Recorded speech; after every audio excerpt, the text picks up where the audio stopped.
Eron ham urushga jiddiy tayyorlangani ma'lum bo'ldi. Eron 5 ta davlatga zarba bermoqda. Isroilda odamlar raketa hujumidan qochib, pana joylarga yashirinmoqda. Isroilliklar oldinda bizni qiyin kunlar kutmoqda. Isak Gersog, Isroil prezidenti.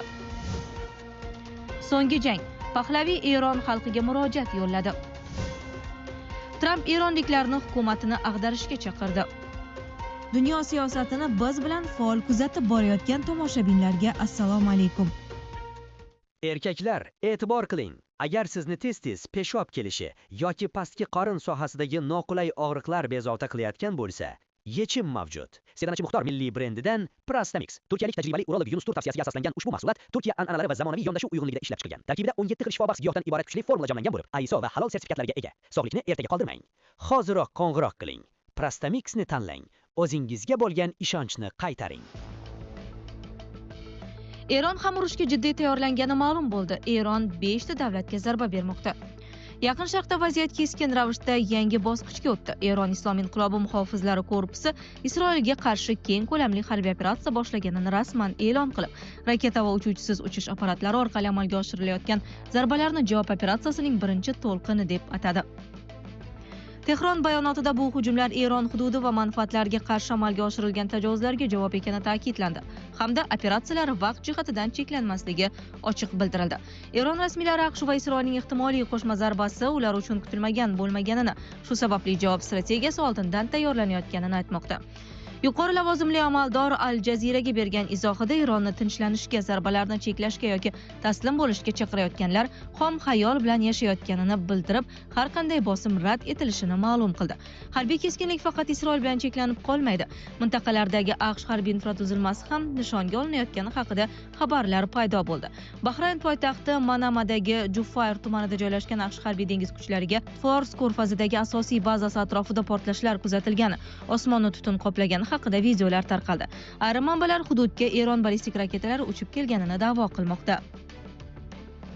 Bu holat mojaroning endi bevosita Eron-Isroil qarama-qarshiligidan chiqib, AQSh ishtirokidagi kengroq regional to'qnashuvga aylanishi ehtimolini kuchaytirdi. Shu bilan birga Eron hududining o'zida ham portlashlar qayd etildi. Bushehr shahrida joylashgan mamlakatdagi yagona atom elektr stansiyasi yaqinida kuchli portlash ovozlari eshitilgani, Yazd shahrida ham zarbalar sodir bo'lgani haqida xabarlar tarqaldi. Hujumlar energetika yoki harbiy obyektlarga qaratilgan bo'lishi mumkinligi taxmin qilinmoqda.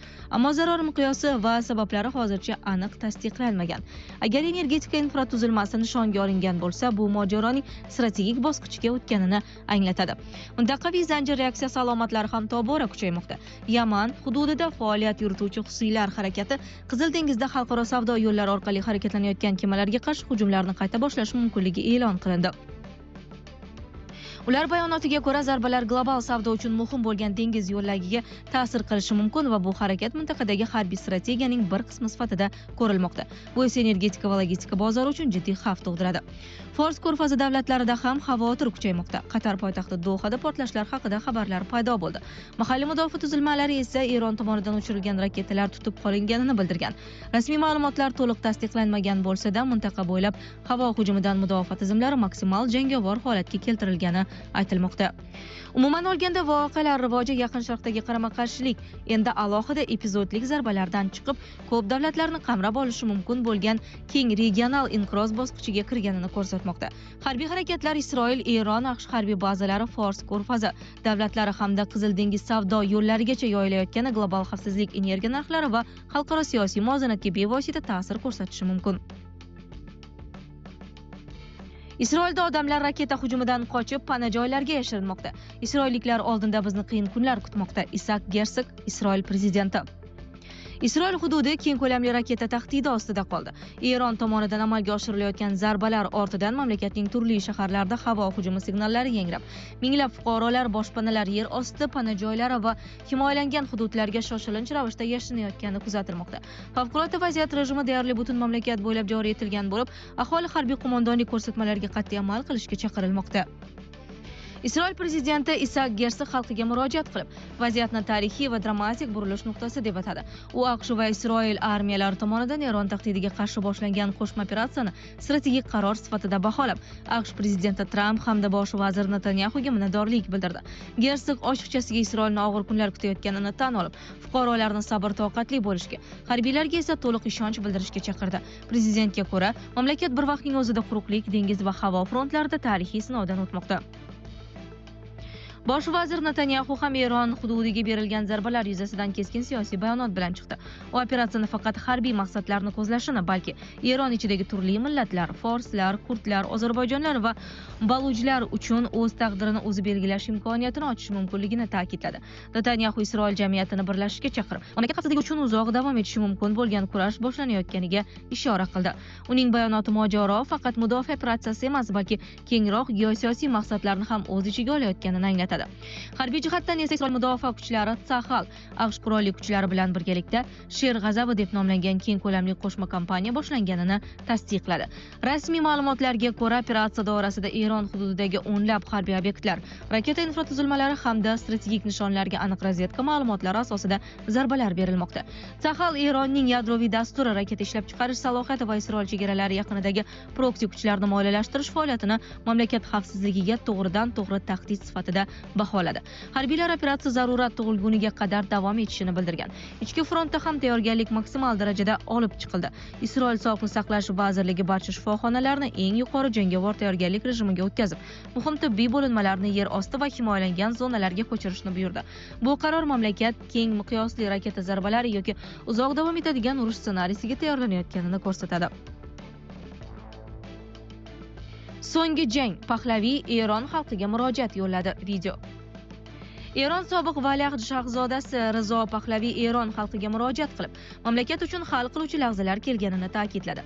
Hurmatli vatandoshlar, biz hal qiluvchi palladamiz. Qo'shma Shtatlar prezidenti Eronning jasur xalqiga va'da qilgan yordam endi yetib keldi.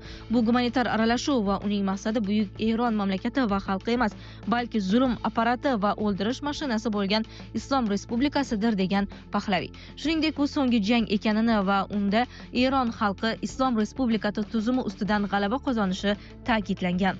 Biroq bu yordam kelganiga qaramay, oxirgi g'alaba baribir bizniki bo'ladi. Bu oxirgi jangni biz Eron xalqi yakunlaymiz. Ko'chalarga qaytish vaqti yaqinlashdi degan u. Bundan tashqari Pahlaviy mamlakat harbiylariga qasamyodini eslatgan. Endi Islom Respublikasi qulagan bir paytda mamlakat harbiylari, politsiya va xavfsizlik xizmatlariga mening xabarim aniq.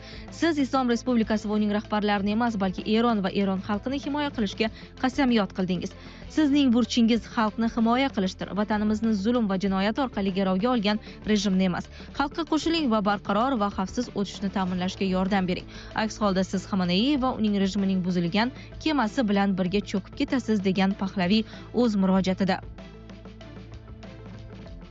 Tramp eronliklarni hukumatini ag'darishga chaqirdi. AQSh prezidenti Donald Tramp Eron bo'yicha operatsiyalar haqida 8 daqiqalik bayonot berdi va unda Eronga qilingan hujumda AQShning ishtirok etganini tasdiqladi.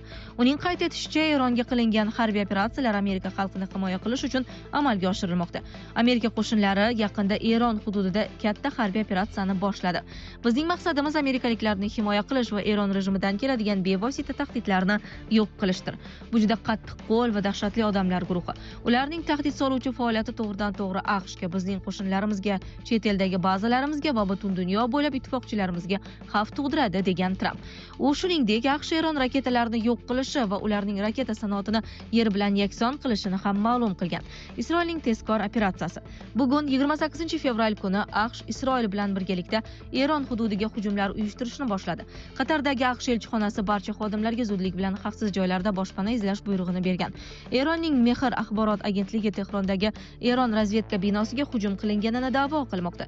Shuningdek, Air Haifa aviakompaniyasi ichki front qo'mondonligi ko'rsatmalariga muvofiq bugungi barcha reyslarni bekor qilgani haqida xabar berilgan. Bundan tashqari, OAV Eron aholisiga tayanib, mamlakatning turli hududlarida tartibsizlik va vahima hukm surayotgani haqida xabar bermoqda. OAVga ko'ra, Isroil tomonidan start berilgan operatsiya Yehuda qalqoni deb nomlangan. Shu bilan birga Isroilda bo'lib turgan harbiy texnikalarga yoqilg'i quyuvchi vositalar ham Isroilni tark etgani haqida xabarlar bor. Sizlarga yetkazmoqchi bo'lganlarimiz shulardan iborat edi. Dunyo yangilik